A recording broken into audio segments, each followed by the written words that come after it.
Welcome to the User Account Requester training webinar that I'm recording. This is Alice Cloud from the DII Service Desk, and I'm hoping to walk you through the basics of submitting a LAN desk ticket user account request. This one module is a little bit more involved than the LAN desk request support ticket system that would be used to report trouble, problems, errors, that kind of thing.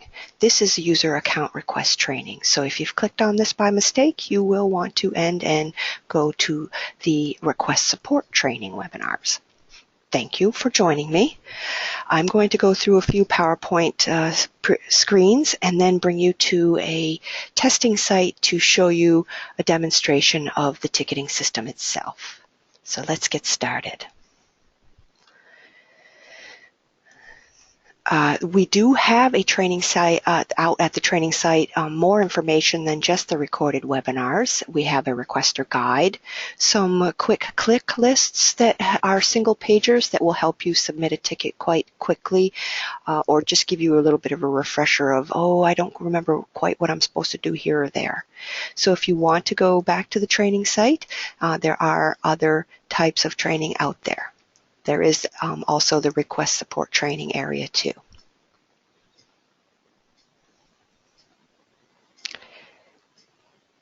Oh, let me get back to the presentation. As an authorized requester, you have a very important role in being the one to submit user account requests because not everybody can do it. Only those that have been asked to become an authorized requester can submit user account requests. This is to have new hires or people leaving for termination of accounts, or for existing employees who want to maybe change permissions or be added to certain things, or have more new accounts that need to be added because of duty changes. This is the ticket module that you as an authorized requester would use to get the technicians to do the work that you want to have happen to the employee.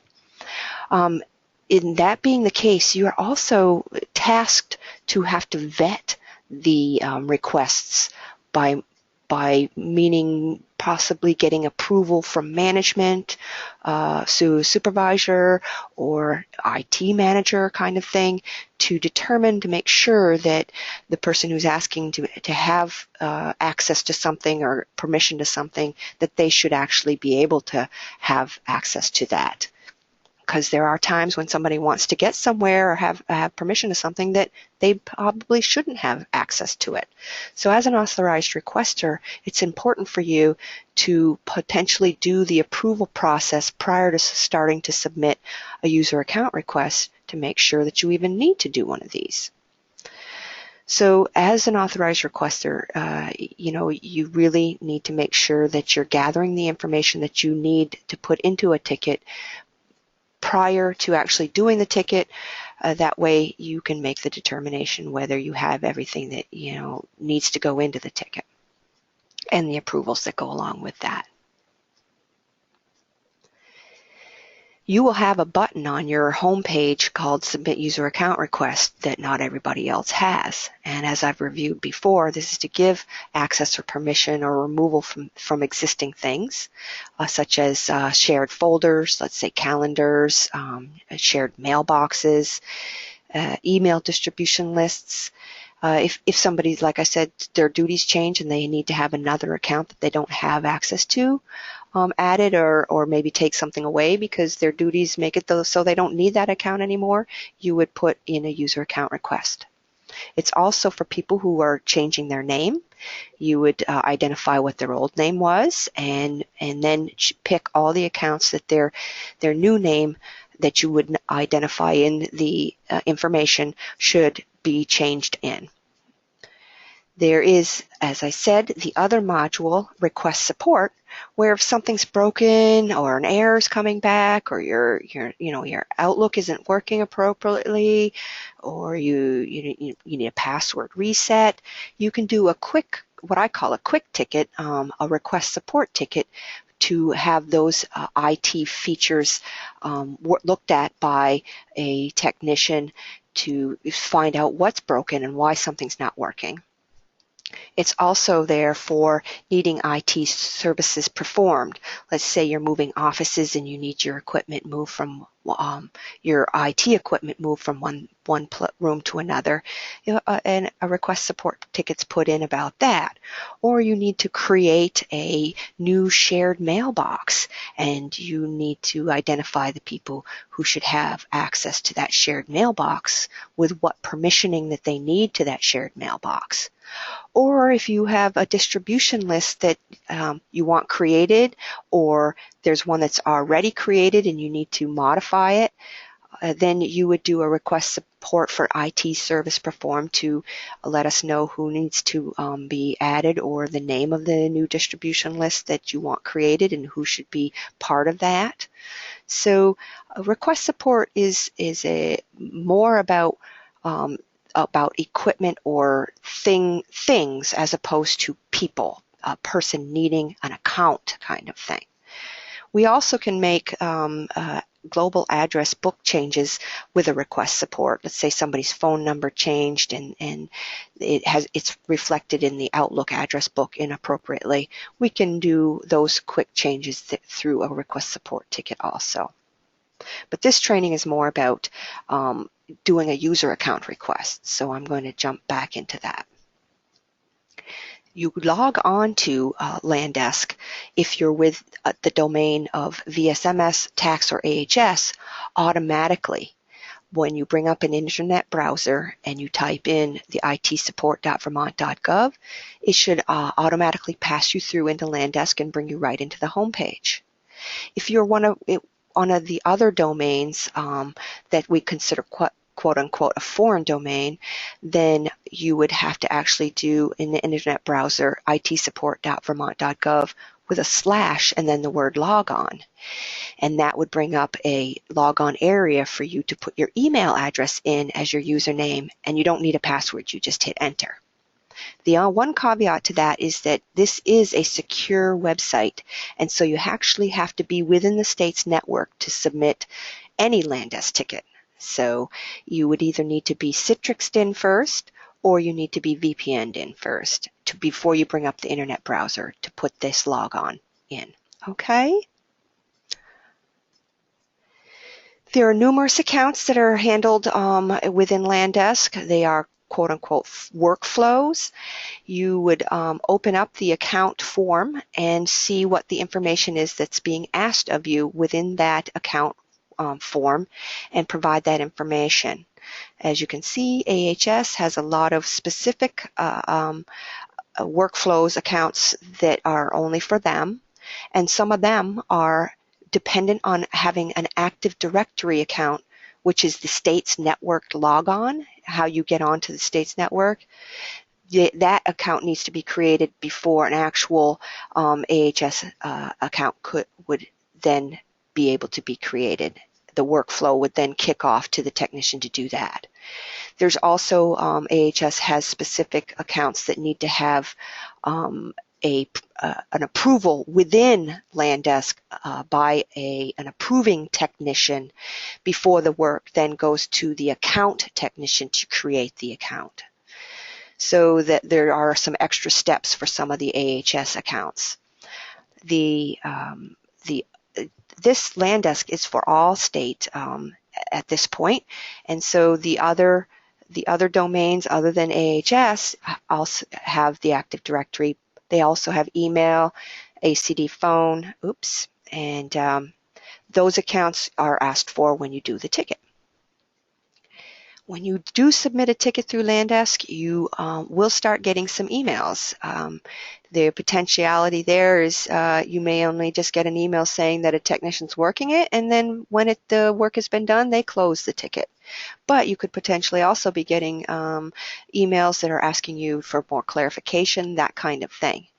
The one thing you got to make sure that you don't do if you reply to the email is to change the subject line, because that's how Landesk and Outlook communicate with each other for Landesk to get the information that you are replying within the email. So make sure you don't change the subject line in a Landesk email when you're hitting reply.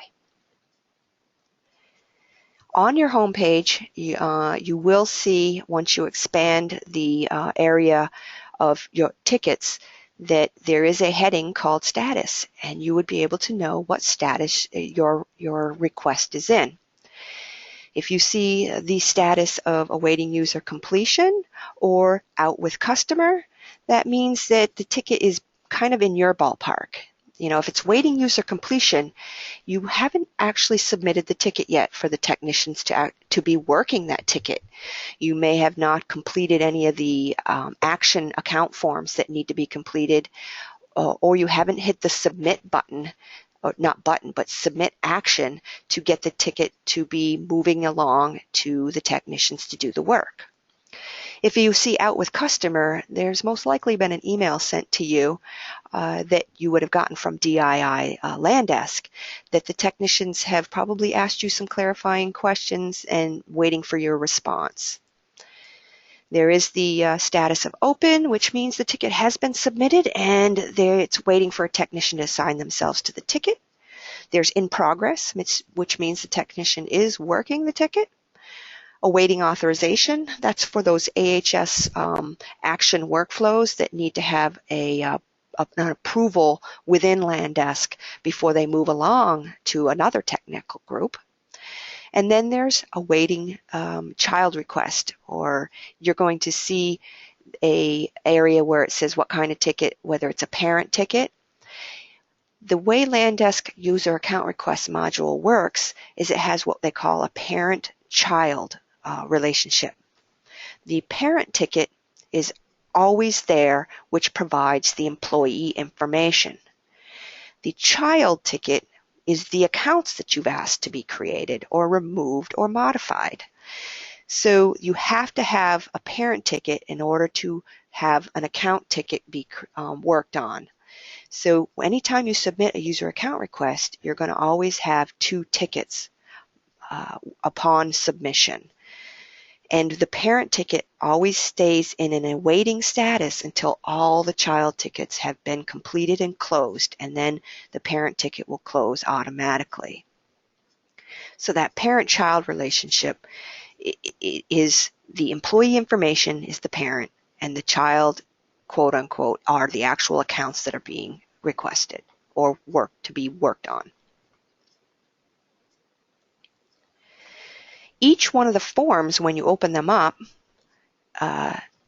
all have the buttons save and close, save and cancel.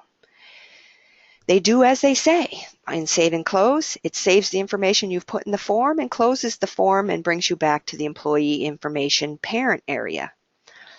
If you are doing the actual employee information area and you hit save and close, it actually saves that parent information and brings you back to your home page.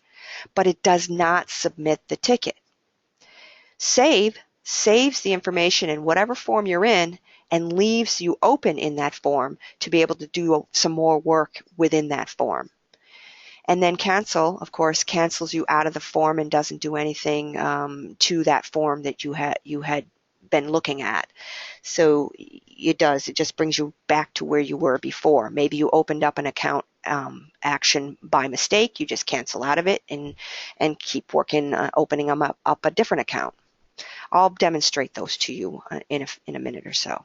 But just you need to recognize in the user account request module, none of those buttons submits the ticket. You actually have to hit the submit action.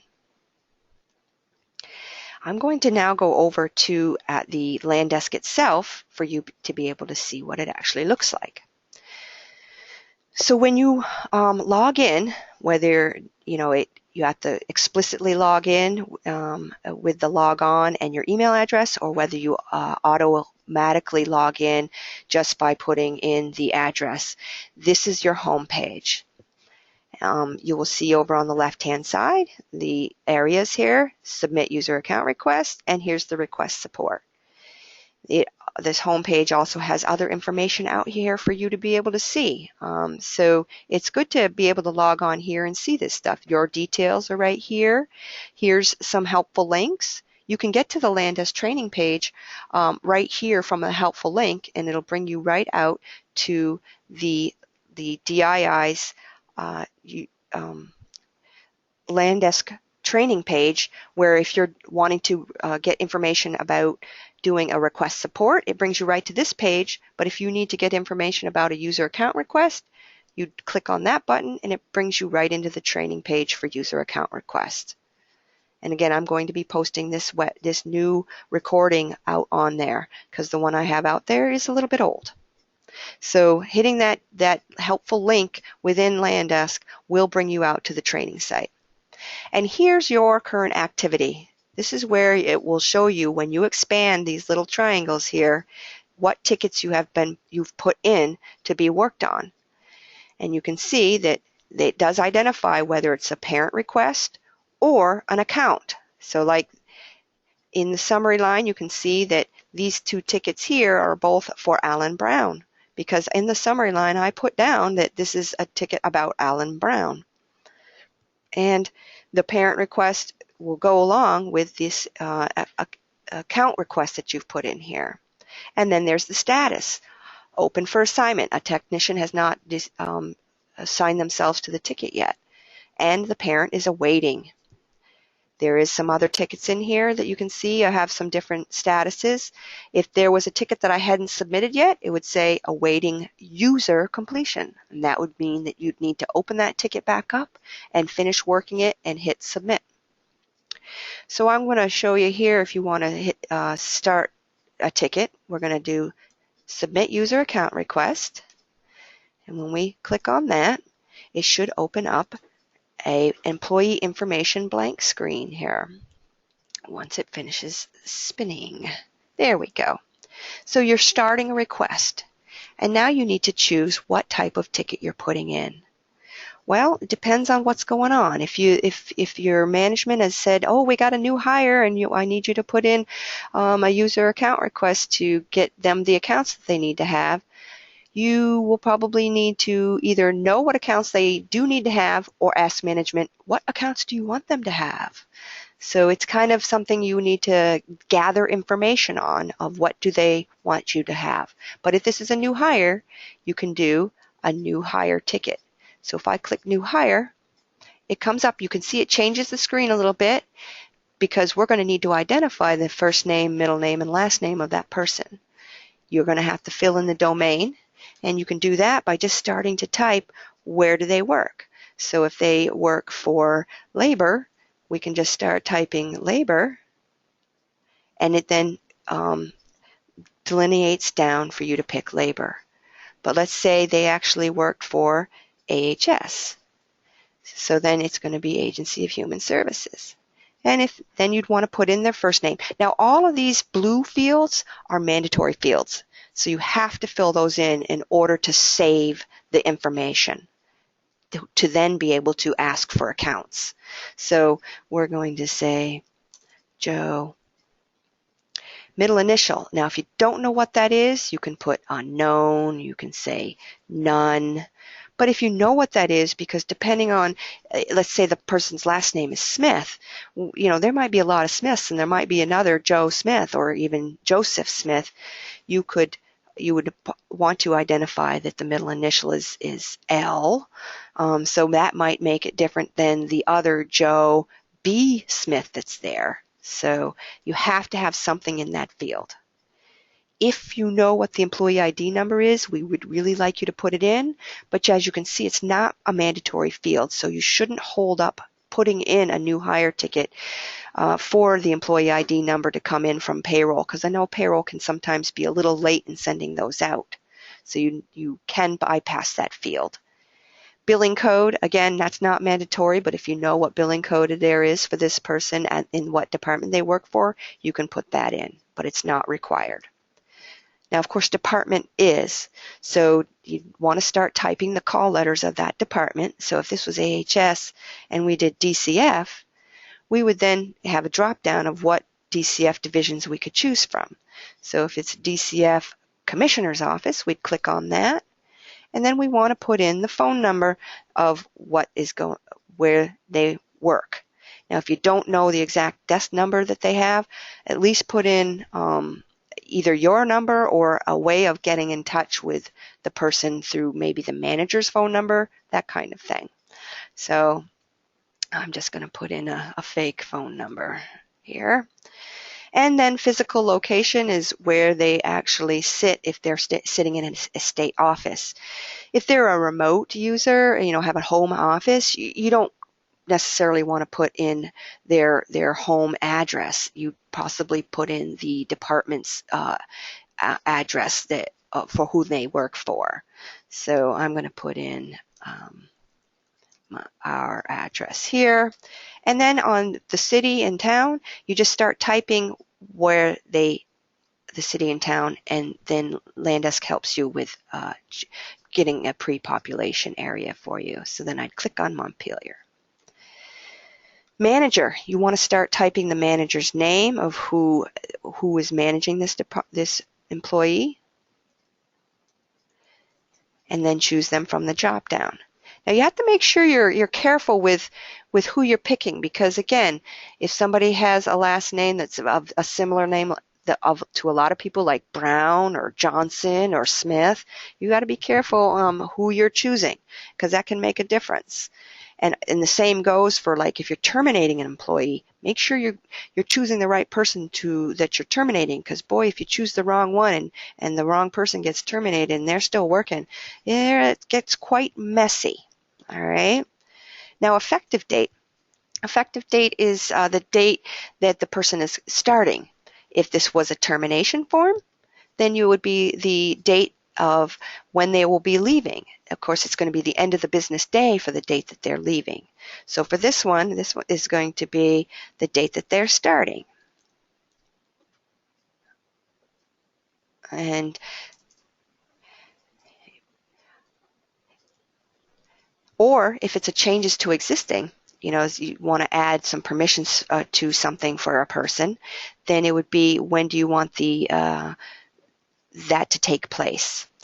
Most of the time on a changes to existing, of course, it's usually whatever day you're putting the ticket in, because gosh, anybody give you something in advance is nearly impossible. But at least for new hires, it's when they are going to start working. For terminations, it's the end of the business day that they're going to be done. So that is an important date right there. Now, for permanent, temporary, or contractor, what that means is, are they a state employee who gets paid with a state employee ID number, or are they not a state employee who doesn't get paid with a payroll ID number? If they're a permanent state employee or a temporary state employee, they get given a state employee ID number.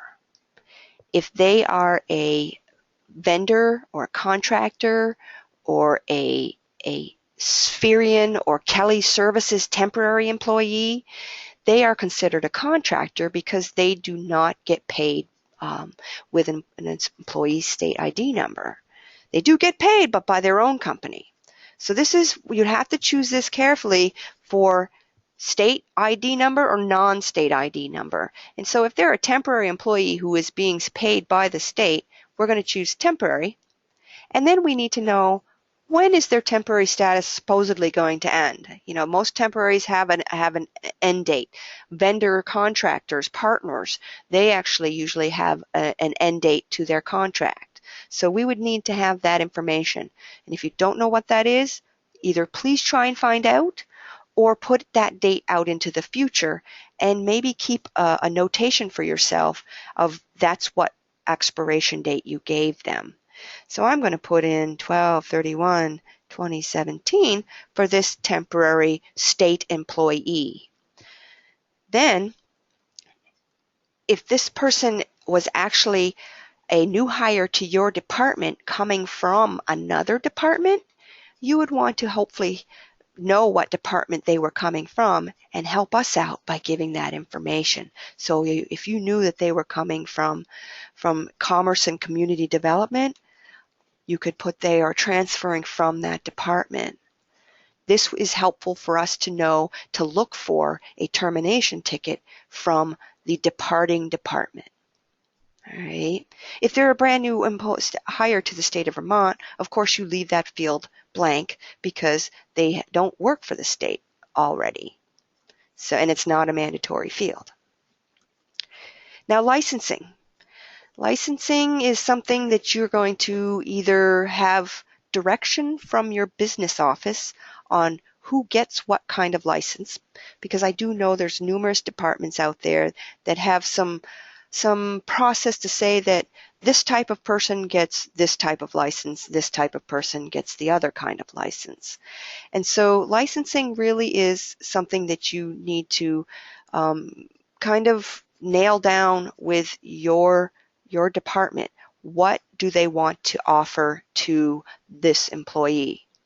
You know, the G1 license is what they consider, quote unquote, a light user license. Someone who's only really going to need to use an online version of Mail and the Microsoft applications, including SharePoint. The G3 license is a more involved license where not only do you have online access, you also have the Microsoft applications installed onto the desktop computer or the laptop computer for that person. So the licensing has a cost factor involved, especially when it comes to contractors, partners. So you really do need to determine what type of license is needed, or if there's a license needed at all.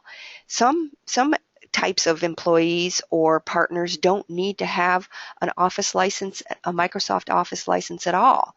So you could use the word NA, or maybe you're putting in a ticket that doesn't really affect licensing because you're not, it's not a new hire and you're not dealing with that because they already have a license. Then you can use NA. But it is a mandatory field, so you have to make a determination what license needs to happen. And if you have questions on that, then you can give the service desk a call. We'll certainly try and guide you, but we may end up asking you, what does your department want to give to this type of position that's the new hire? All right. So on this one, I'm going to put G1 because, maybe a temporary state employee might not need to have fully desktop installed Microsoft applications. So then down here in the summary, as you can see, the summary is also a mandatory field. Our best recommendation is because in the home page you can see that the summary line shows up, that you might want to give yourself some clarifying information that when you're just looking at the home page, you can see who that ticket's for by putting in new hire, and maybe I'm going to put J. Smith, or even just type out his whole name, Joe Smith. And what also is good is to put the effective date of this, because then you would know what this ticket, when that ticket is asked to be worked on, for the work to be created, the accounts to be created. So I'm going to put 10/3/2016, or even just 10/3/16, because it's your summary line. But it's also going to be helpful for others who might be looking at these tickets in summaries to be able to see, oh, there's a new hire for Joe Smith on the 3rd, and it's a couple of weeks ago. I don't need to start working on this until now. So they could potentially gauge when they need to pick up this ticket. The description field is where you can put some stuff that you'd like to see happen, but this is not what the technicians work on. Remember, this is the employee information page, which turns into the parent ticket right down here. So, this is new accounts for email, and since we're doing DCF, we're going to say access, and we're going to say on base. So just be able to help you or help the techs understand that they might want to be looking for these types of tickets, workflows that are being asked for. So, and this is also, if this was a termination ticket, this is where you would identify, does the departing person who's going to another state department have access to their archived email or their historical email. So if this was a termination and if the person wanted to be able to take their email with them and management said that they could take their email with them to their new department, then you would say this person has permission from manager, and we're just going to say Mary Brown, because I'm just making this up, to have access to historical email. So that would be helpful for the technicians to know in the termination. Of course, this is a new hire ticket, so I'm not going to put this in here. But again, if it was a termination, the description area is where you're going to want to identify that this is what they can take with them when they leave if they're moving around within state government. Of course, if they're terminating and leaving state government, by saying nothing, on in the termination in the description area, email gets archived, their H drive gets archived, and that is the property of the department that they're terminating from. This is also where you would say, note that if this is a person going from a vendor contractor to a permanent employee, you could say this employee was a partner, but now is an actual state employee. Or you don't note that this is a license change. I want to go from a G1 license to a G3 license, that kind of thing like that. You put that in this description area. So once you've done all that and you've filled in all the blue fields, you want to start working on the accounts. Well, where are they? You have to actually save the employee information first before the accounts show up. So I'm going to hit save. When you hit save, there they are. Anytime you see account actions over here, to be able to choose accounts, that ticket hasn't been submitted yet. So that might also be a clue to you that it's awaiting user completion. If let's say you get interrupted or something important comes in while you're working like this and you can't finish this ticket right now, you can hit save and close. It brings you back to your home page. You go off and do whatever else work needs to be done, or maybe you realize there was some more information you needed to get. Then you can close the ticket without submitting it and come back to it. You come back to it by coming to your home page, expanding the tickets you have, and then you can come and look for ticket number, the one that was just sent in. We're doing Joe Smith, but you can see the status awaiting user completion. You would need to open this ticket back up by clicking on it and then choose the accounts that you want to have happen. So Active Directory account is, like I said before, the way that you get logged on to the state's network. There are some departments that have their own Active Directory, so they would do whatever kind of ticketing that department has to create an Active Directory. And the only reason why they would be doing a LAN desk user account request is to have them get an email address. But for most domains that are handled by DII, then you'd actually have to pick Active Directory if you want them to be able to log on to the state's network. So here's the Active Directory, and because this is a new hire, we're going to say needs to be created. Do they need an H drive? Well, most of the time, yeah, they need an H drive, which is their own home personal folder drive to be able to save things to. And then you need to establish what places do they need to have access to in the state's network for shared network folder access. So if you don't know a security group, now sometimes, security groups are what grant permissions to file folders, shared network file folders. But if you don't know what that is, you can go down here and say what the path name of the folder is that they need to get to. So since this was a DCF employee, we could go, they need to get to AHS DCF. And you should be able to see this, or get this information provided to you this was the commissioner's office, so we're going to say com, and then we're going to then say manager's file. You know, that kind of thing. That's what I mean by a path. And then you're going to come over here and say, what kind of permission do you want them to have to it? So, you know, if you only want them to be able to read what's in there but not make any saving into that folder, you can do that. Most people will usually give full access to specific folders, but there are certain folders that people only can read what's in there. Okay, so we're going to give full access to that. So again, you fill this out with the information and the places the person needs to get to. Once you're done filling this in, then you can hit Save and Close.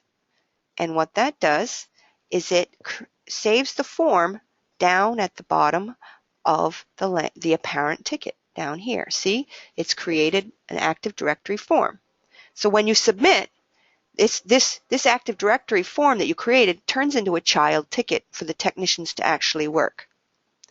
Now again, if this was a changes, you know, to somebody's account that, let's say they were going from a temporary employee to a permanent employee or needing to change their license type, both of those things actually have to do with the Active Directory. So maybe I'm going to reopen this ticket because I can't open it again. Once I've created the form, I can't open it again. See, if I try to hit Active Directory again, it's going to say this form's already been created. Go modify the form you've already created. So I'm going to go down and I'm going to click and I'm going to open the form that I've already worked on. And let's say that that this is a ticket that needs to change some information on the employee page. This was a partner employee who is now a state temporary employee. This is how you would identify something like that. You could also state that this is a license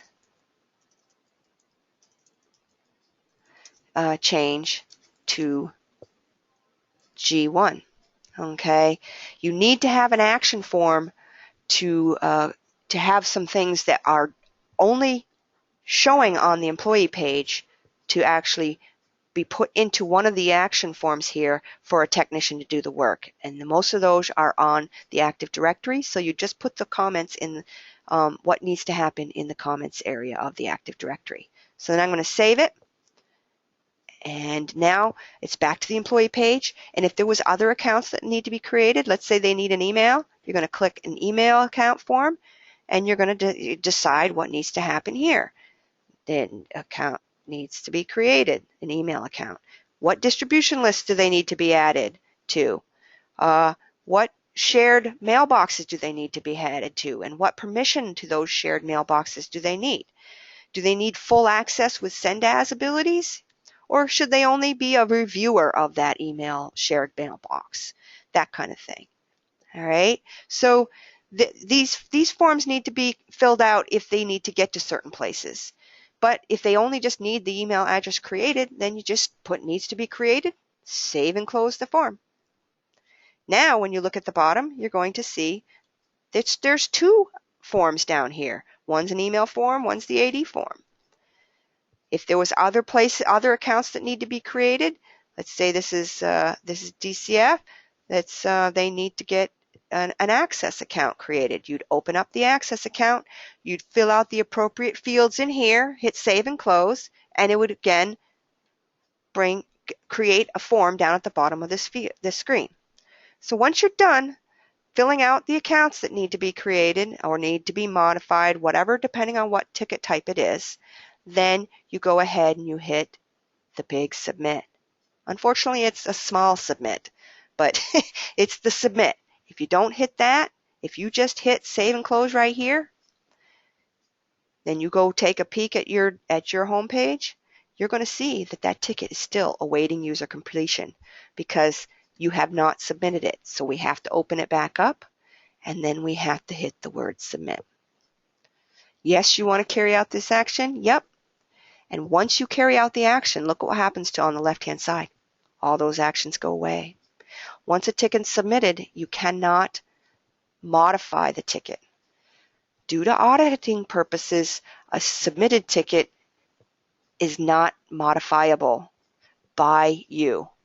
There are a couple of little things that the service desk can modify to help you out if you had put the wrong middle initial in or something like that. We at the service desk could make minor changes to a submitted ticket, but mostly once it's submitted, that's the way it's submitted. If you forget an account that you should have added during this new hire process, you actually have to do another full ticket.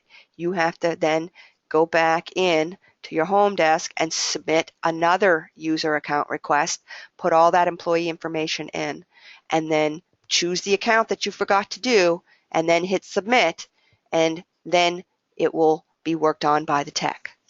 So it kind of behooves you to know what you need to do, especially on a new hire at the time, so you don't forget some accounts that need to be created all at the same time, right?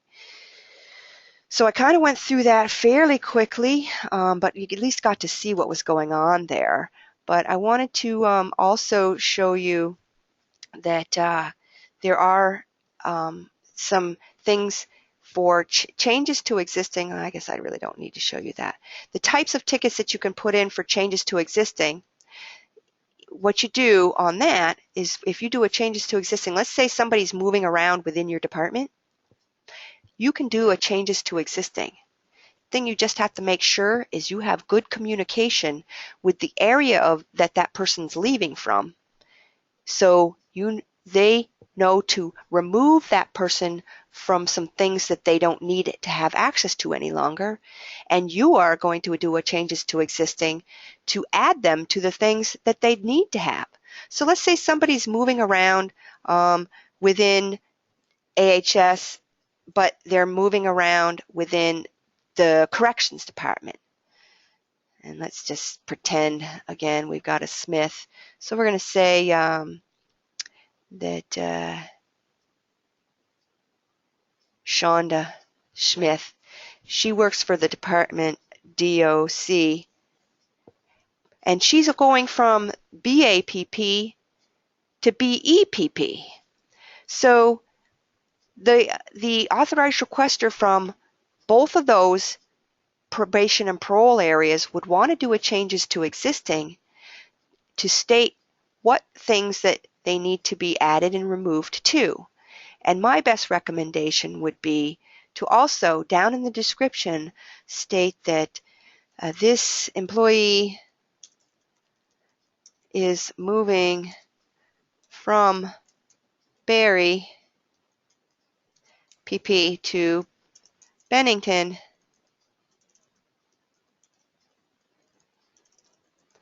PP and can have his email stay intact. That way that his email doesn't get archived, that kind of thing like that. And that this ticket adds her to what is needed, and Barry PP will submit ticket to remove her from no longer needed accounts. Okay, so that is one of the major things that just happened recently. So again, if they're moving around within the department, and sometimes divisional too, you need to watch out for divisional, especially DCF, that you don't necessarily have to terminate a person and do a new hire, as long as there's good communication within the department division that they're moving around in, to be able to add and remove that person from the things that they need just by doing changes to existing. All right. If when in doubt, do a termination and then have the other requester would have to do a new hire to get them to be added and removed from the things they need or don't need. You just have to be careful for email and H folder, because on a termination that doesn't specify that they can take their mail with them, that account gets archived.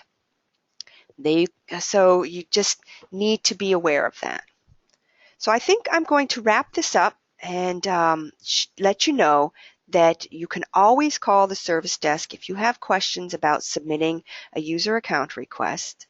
And I'm going to go control, let's do end. Oh, I guess that's not going to get me to it real fast. So let's go.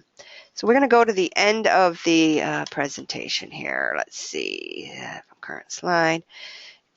And let you know that you can always call the service desk for this information.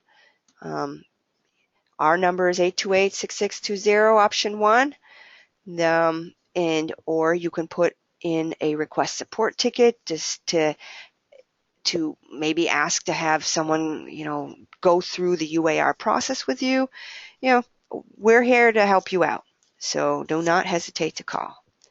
Thank you for taking and listening to this webinar, and I hope you have gotten a lot out of it. And do not forget to check out the other training information that's out there that's maybe specific to what you're looking for answers on how to do something. So again, you can go out to the DII's website and get that information. All right. Thank you very much, and you have a great day.